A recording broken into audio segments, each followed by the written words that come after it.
Voici la bande-annonce d'une toute nouvelle chaîne, Ouest France TV. OFTV, la vie en vrai. Une petite dernière qui ne plaît guère à Cyril Hanouna, car la chaîne C8 a, elle, été exclue de la TNT. Et c'est un scandale au niveau de la liberté d'expression. Même dans les dictatures, ça n'existe pas. Une chaîne qui disparaît, ça n'existe pas.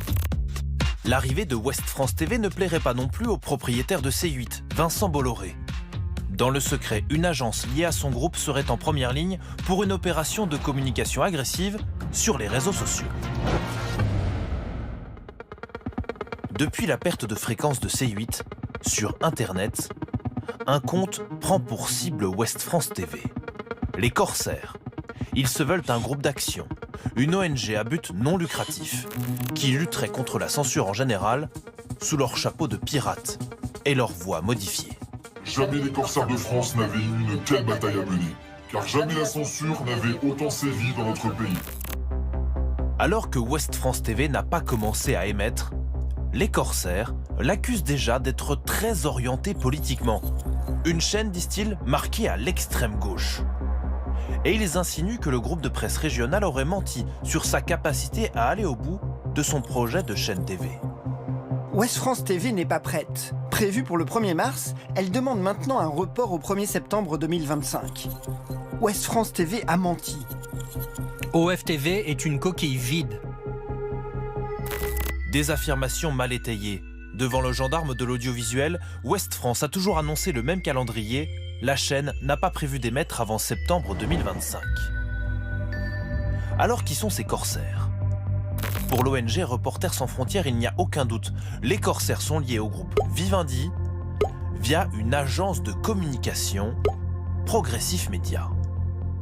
Qu'il y ait des gens réels qui appartiennent au groupe des Corsaires et qui soient même sympathisants de la cause des Corsaires, c'est tout à fait possible. Mais le pilote du bateau Corsaire, c'est bien Progressif Média et le chef d'état-major, c'est bien Vivendi derrière. Or, Vivendi, c'est le groupe contrôlé par Vincent Bolloré et sa famille. Progressif Média est même installé dans ce bâtiment aux côtés d'autres médias de la sphère Bolloré, comme Europe 1 et CNews. Le lien avec les Corsaires apparaît dans ce que RSF présente comme un document interne à l'agence. On y retrouve partout le nom et le logo des Corsaires, et leur stratégie est détaillée étape par étape. D'abord, interpeller la cible sur les réseaux sociaux, puis réaliser une page bataille sur leur site, avant d'envoyer 2000 à 3000 tweets en 72 heures. Progressif Média serait allé jusqu'à fabriquer des pages web copiant le site officiel de RSF, qui a porté plainte. Le site officiel, c'est rsf.org, et donc là, vous aviez rsff.fr, reportersansfrontières.fr, reportersansfrontières.com, Reporters sans frontières avec un seul s.fr, etc. Et l'objectif, il est très clair, c'est marqué dans le document, c'est en gros arriver en haut de la page Google pour que quand quelqu'un tape RSF dans Google, il tombe sur ce site au lieu de tomber sur le vrai site de RSF. Ce sont des pratiques de désinformation dont les Russes nous ont habitués en imitant des sites de médias français.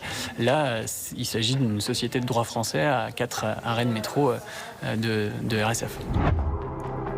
Contacté, Progressif Média ne nous a pas répondu sur ces accusations. En revanche, leur patron assume une proximité idéologique, militante, avec les Corsaires. Les Corsaires sont-ils gérés par des employés de Progressif Média ? C'est pas géré par des employés, on est impliqué dans le projet, voilà. Les Corsaires, c'est un mouvement de défense authentique de la liberté d'expression. C'est une initiative dans laquelle je crois, je m'implique, mais je ne suis pas rémunéré pour cela. Le document de RSF, c'est un gros fake pour essayer de nous fragiliser. De son côté, Vivendi, le groupe de Vincent Bolloré, n'a jamais répondu à nos questions, mais peut compter sur ses têtes d'affiche dans ces médias qui se déchaînent contre leur future concurrente, Ouest France TV. Ouest France ne sera pas opérationnel le 1er mars. La construction du plateau TV commencera en 2026, voire en 2027. Le groupe Ouest France n'a pas souhaité commenter ces attaques. Suite à la plainte contre X de RSF, une information judiciaire a été ouverte pour usurpation.